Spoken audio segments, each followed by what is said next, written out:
ತಮ್ಮ ಮೂಲಕ ನಾಡಿನ ಜನತೆಗೆ ಡಾಕ್ಟರ್ BR ಅಂಬೇಡ್ಕರ್ ಅವರ 133ನೇ ಜಯಂತಿಯ ಶುಭಾಶಯಗಳನ್ನು ಸಲ್ಲಿಸಲಿಕ್ಕೆ ಬಯಸ್ತೇನೆ.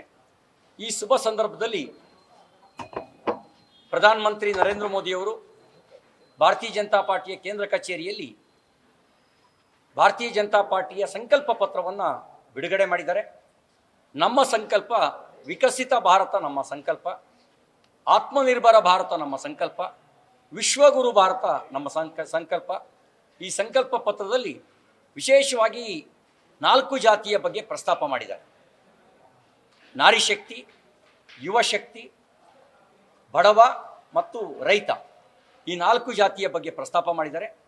ಈ 4 ಜಾತಿ ಸಮಾಜವನ್ನು ಕಟ್ಟುವ ಜಾತಿಗಳು, ಸಮಾಜವನ್ನು ಒಡೆಯುವ ಜಾತಿಯಲ್ಲ. ಕಾಂಗ್ರೆಸ್ ಪ್ರಸ್ತಾಪ ಮಾಡುವ ಜಾತಿ ಸಮಾಜವನ್ನು ಒಡೆಯೋದಕ್ಕೆ, ನಾವು ಪ್ರಸ್ತಾಪ ಮಾಡುವ ಜಾತಿಗಳು ಸಮಾಜವನ್ನು ಕಟ್ಟೋದಕ್ಕೆ. ಇಲ್ಲಿ ಹಿಂದೂ, ಮುಸ್ಲಿಂ, ಕ್ರೈಸ್ತ ಭೇದ ಭಾವ ಇಲ್ಲ. ಆ ಜಾತಿ ಈ ಜಾತಿ ಅನ್ನುವಂಥ ಭಿನ್ನತೆ ಇಲ್ಲ. ಎಲ್ಲದರೊಳಗೂ ಮಹಿಳೆಯರಿದ್ದಾರೆ, ಎಲ್ಲರಲ್ಲೂ ಯುವಕರಿದ್ದಾರೆ, ಎಲ್ಲ ಜಾತಿಯ ರೈತರಿದ್ದಾರೆ, ಎಲ್ಲ ಜಾತಿಯಲ್ಲೂ ಬಡವರಿದ್ದಾರೆ. ಅವರ ಒಂದು ಅಭಿವೃದ್ಧಿಯೇ ನಮ್ಮ ಸಂಕಲ್ಪದ ಉದ್ದೇಶ. ಆ ಉದ್ದೇಶವನ್ನು ನಮ್ಮ ಸಂಕಲ್ಪ ಪತ್ರದಲ್ಲಿ ವ್ಯಕ್ತಪಡಿಸಿದ್ದೀವಿ. ಡಿಗ್ನಿಟಿ ಆಫ್ ಲೈಫ್ ಬಗ್ಗೆ, ಕ್ವಾಲಿಟಿ ಆಫ್ ಲೈಫ್ ಬಗ್ಗೆ ಪ್ರಧಾನಮಂತ್ರಿ ನರೇಂದ್ರ ಮೋದಿ ಅವರು ಪ್ರಸ್ತಾಪ ಮಾಡಿದ್ದಾರೆ. ಅದ್ರ ಜೊತೆಗೆ ಅವರು quality of opportunity, quantity of ಆಪರ್ಚುನಿಟಿಯ ಬಗ್ಗೆಯೂ ಕೂಡ ಪ್ರಸ್ತಾಪ ಮಾಡಿದ್ದಾರೆ. ಮೂಲಸೌಕರ್ಯದ ಅಭಿವೃದ್ಧಿ ಮೂಲಕ ಉತ್ತರ, ದಕ್ಷಿಣ, ಪೂರ್ವ, ಪಶ್ಚಿಮ, ಅದು ವಂದೇ ಭಾರತ್ ರೈಲು, ಅದ್ರ ಜೊತೆಗೆ ಬುಲೆಟ್ ಟ್ರೈನು, ಇದು ವಿಮಾನ ನಿಲ್ದಾಣಗಳು, ಆಸ್ಪತ್ರೆ, ಇದ್ರ ಜೊತೆಗೆ ಆಟೋಮೊಬೈಲ್ನ ಇಂಡಸ್ಟ್ರಿ, IT ಇಂಡಸ್ಟ್ರಿ, ಇವುಗಳನ್ನು ತೆರೆಯೋದು, ಅದರ ಮುಕ್ತ ಅವಕಾಶಗಳು, ಇದ್ರ ಬಗ್ಗೆ ಅವ್ರು ಮಾತಾಡಿದ್ದಾರೆ. ಟೆಕ್ನಾಲಜಿಯ ಜೊತೆಗೆ ಯುವ ಜನರನ್ನು ಜೋಡಿಸೋದು, ಟೆಕ್ನಾಲಜಿಯ ಜೊತೆಗೆ ರೈತರನ್ನ ಜೋಡಿಸೋದು, ಟೆಕ್ನಾಲಜಿಯ ಜೊತೆಗೆ ಮಹಿಳೆಯರನ್ನು ಜೋಡಿಸೋದು, ಟೆಕ್ನಾಲಜಿಯ ಮೂಲಕ ಭಾರತವನ್ನು ಕಟ್ಟೋದು ನಮ್ಮ ಸಂಕಲ್ಪ ಪತ್ರದಲ್ಲಿ ವ್ಯಕ್ತ ಆಗಿದೆ. ಮುದ್ರಾ ಸಾಲ ತೆಗೆದುಕೊಳ್ತಕ್ಕಂಥ ಸಾಲವನ್ನು ವಿಸ್ತರಿಸಿ 20 ಲಕ್ಷ ಕೋಟಿ ರೂಪಾಯಿಗೆ ಹೆಚ್ಚಿಸಿದ್ದಾರೆ. ಬೀದಿ ಬದಿ ವ್ಯಾಪಾರಸ್ಥರು ಅವರು 20,000 ರೂಪಾಯಿವರೆಗೂ PM ಸ್ವನಿಧಿ ಯೋಜನೆಯಲ್ಲಿ ಸಾಲ ಸಿಗ್ತಾ ಇತ್ತು, ಅದನ್ನು 50,000 ರೂಪಾಯಿಗೆ ಹೆಚ್ಚಿಸೋದ್ರ ಮೂಲಕ ಅವರಿಗೆ ಗ್ಯಾರಂಟಿಯನ್ನು ಮೋದಿ ಕೊಡ್ತಾರೆ, ಅವರಿಗೆ ಶ್ಯೂರಿಟಿಯನ್ನು ಮೋದಿ ಕೊಡ್ತಾರೆ. ಈ ಎಲ್ಲವನ್ನು ಕೂಡ ಸಂಕಲ್ಪ ಪತ್ರದಲ್ಲಿ ವ್ಯಕ್ತಪಡಿಸಿದ್ದಾರೆ. ನಮ್ಮ ಸಂಕಲ್ಪ ಪತ್ರದ ಉದ್ದೇಶವೇ ಮುಂದಿನ 1000 ವರ್ಷದಲ್ಲಿ ಭಾರತ ಎಲ್ಲಿಗೆ ತಲುಪಬೇಕು, ಯಾವ ರೀತಿ ಹೋಗಬೇಕು ಅನ್ನೋ ಸಂಕಲ್ಪ ಪತ್ರದ ಉದ್ದೇಶ ಇದೆ. 2047 ನಮ್ಮ ದೇಶಕ್ಕೆ ಸ್ವತಂತ್ರ ಬಂದು 100 ವರ್ಷ ಆಗೋ ಕಾಲ, ಅದನ್ನು ಅಮೃತ ಕಾಲ. ಅಮೃತ ಕಾಲದ ಸಂದರ್ಭದಲ್ಲಿ ಭಾರತ ಜಗತ್ತಿನ ದೊಡ್ಡ ಆರ್ಥಿಕ ಶಕ್ತಿಯಾಗಬೇಕು, ಭಾರತ ಬಡತನ ಮುಕ್ತವಾಗಬೇಕು, ಭಾರತ ಅಸ್ಪೃಶ್ಯತೆ ಮತ್ತು ಜಾತೀಯತೆಯಿಂದ ಮುಕ್ತವಾಗಿರ್ತಕ್ಕಂಥ ಬಲಿಷ್ಠ ಭಾರತ ನಿರ್ಮಾಣ ಆಗಬೇಕು ಅನ್ನೋದು ಈ ಸಂಕಲ್ಪ ಪತ್ರದಲ್ಲಿ ಇದೆ. ನಮ್ಮ ಮುಂದೆ ಚುನಾವಣೆ ಗೆದ್ದು ಅಧಿಕಾರಕ್ಕೆ ಬಂದ ಮೊದಲ ದಿನದಲ್ಲೇ ಈ ಸಂಕಲ್ಪ ಪತ್ರವನ್ನು ಅನುಷ್ಠಾನಗೊಳಿಸ್ತೇವೆ. ಸಂವಿಧಾನ ಬಲಗೊಳಿಸ್ತಕ್ಕಂಥ ಅಂಶಗಳು ಈ ಸಂಕಲ್ಪ ಪತ್ರದಲ್ಲಿದ್ದಾವೆ. ಅದಕ್ಕಾಗಿಯೇ ಸಂಕಲ್ಪ ಪತ್ರವನ್ನು ಅಂಬೇಡ್ಕರ್ ಜಯಂತಿಯ ದಿನವೇ ನಾವು ಬಿಡುಗಡೆ ಮಾಡಿದ್ದೇವೆ.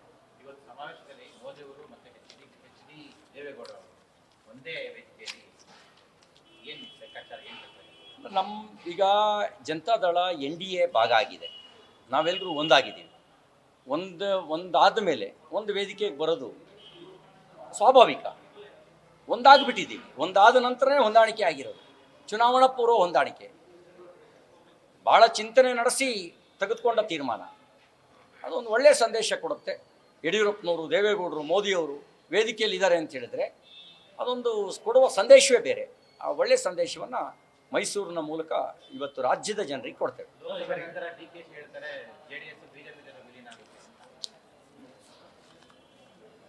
ನಾನು ವೈಯಕ್ತಿಕ ಟೀಕೆ ಮಾಡಬಾರ್ದು ಅಂತ ನನ್ನ ಭಾವನೆ. ಇವರೆಲ್ಲಿಗೆ ಹೋಗ್ತಾರೆ? ಬಹುಶಃ ಅವರು ಉಪಮುಖ್ಯಮಂತ್ರಿ ಸ್ಥಾನಕ್ಕೆ ರಾಜೀನಾಮೆ ಕೊಡುವಂಥ ಪರಿಸ್ಥಿತಿ ಬರ್ಬೋದು.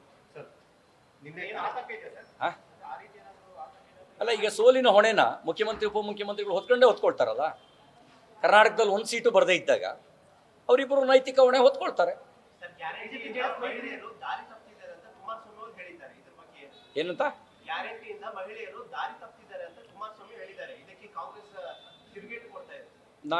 ನಾನೇನು ಹೇಳಲಿಕ್ಕೆ ಬಯಸಲ್ಲ. ಕಾಂಗ್ರೆಸ್ ಗ್ಯಾರಂಟಿ ಜನರನ್ನು ಹರಕೆ ಕುರಿ ಮಾಡೋದು ಅವ್ರ ಗ್ಯಾರಂಟಿ. ಹರಕೆ ಕುರಿ ಅಂದ್ರೆ ಗೊತ್ತಾ? ಬಲಿ ಕೊಡೋಕೆ ತಗೊಂಡೋಗೋಕೆ ಮುಂಚೆ ಆರತಿ ಬೆಳಗ್ತಾರೆ, ಹೂವಿನಾರ ಹಾಕ್ತಾರೆ, ಆಮೇಲೆ ಏನು ಮಾಡ್ತಾರೆ? ಬಲಿ ಕೊಡ್ತಾರೆ. ಈಗ ಅವರು ಓಟ್ ತಗೊಂಡು ನಂತರ ದೇಶ ಬಲಿ ಕೊಡೋದು ಅವ್ರ ಗ್ಯಾರಂಟಿ ಕಾಂಗ್ರೆಸ್ಸಿಂದ. ಎಲ್ಲಿದೆ ಸುರಕ್ಷತೆ ಬಗ್ಗೆ? ಕಾಂಗ್ರೆಸ್ ಕೈನಲ್ಲಿ ದೇಶ ಸುರಕ್ಷಿತವಾಗಿರೋಕ್ಕೆ ಸಾಧ್ಯನಾ? ನೋಡಿದೀವಲ್ಲ, ಭಯೋತ್ಪಾದಕರಿಗೆ ಬಿರಿಯಾನಿ ಕೊಟ್ಟ ಅವ್ರ ನೀತಿಯನ್ನು, ಕುಕ್ಕರ್ ಬಾಂಬ್ ಬಿಟ್ಟವನ್ನ ದೇ ಆರ್ ಆಲ್ ಬ್ರದರ್ಸ್ ಅಂತೇಳಿ ಘೋಷಣೆ ಮಾಡೋರಿಂದ ಸುರಕ್ಷತೆ ಸಾಧ್ಯ ಏನ್ರಿ? ಅವ್ರು ಬಲಿ ಕೊಡ್ತಾರೆ, ನಮ್ಮ ಮಕ್ಕಳ ಭವಿಷ್ಯನ ಬಲಿ ಕೊಡ್ತಾರೆ. ಅದಕ್ಕೆ ಅವ್ರು ಹರಕೆ ಕುರಿ ಮಾಡೋ ಗ್ಯಾರಂಟಿ ಬಗ್ಗೆ ಜಾಗೃತರಾಗಿ ಅಂತ ನಾವು ಎಲ್ಲರನ್ನೂ ಎಚ್ಚರಿಸೋದಕ್ಕೆ ಬಯಸ್ತೇನೆ. ಅಂದ್ರೆ ಕುಮಾರಸ್ವಾಮಿ ಅವರು ಪರ್ಟಿಕ್ಯುಲರ್ ಆಗಿ ಹೇಳಿರೋದು ಗ್ರಾಮೀಣ ಪ್ರದೇಶದ ಹೆಣ್ಣು ಮಕ್ಕಳು ಗ್ಯಾರಂಟಿ ಯೋಜನೆಯಿಂದ ದಾರಿ ತಪ್ಪಿದ್ದಾರೆ ಅಂತ. ಅಂದ್ರೆ ದಾರಿ ತಪ್ಪೋದು ಅನ್ನೋದು ಏನು ಅಂತ ಗೊತ್ತಾಗಲ್ಲ. ನನಗೆ ಈಗ ಅವ್ರು ಯಾವ ಹಿನ್ನೆಲೆಯಲ್ಲಿ ಹೇಳಿದಾರೋ ನಂಗೆ ಗೊತ್ತಿಲ್ಲ. ಅದರಲ್ಲಿ ಕಾಂಗ್ರೆಸ್ನ ಯಾವುದೇ ಯೋಜನೆಗಳು ಬದುಕನ್ನು ಬದಲಾಯಿಸುವ ಯೋಜನೆಗಳಲ್ಲ. ತಾತ್ಕಾಲಿಕವಾಗಿ ಓಟನ್ನು ಸೆಳೆಯೋದಕ್ಕೆ. ಈಗ ನಾವು ಹಳ್ಳಿ ಕಡೆ ಮೀನು ಹಿಡಿಬೇಕಾದ್ರೆ ಗಾಣಕ್ಕೆ ಎರೆಹುಳಿ ಸಿಕ್ಸ್ತಿದ್ದು. ಎರೆಹುಳು ಸಿಕ್ಸೋದು ಮೀನಿಗೆ ಅನ್ನ ಕೊಡೋಕ್ಕಲ್ಲ, ಮೀನು ಹಿಡ್ಕೊಂಡು ತಿನ್ನೋದಕ್ಕೆ.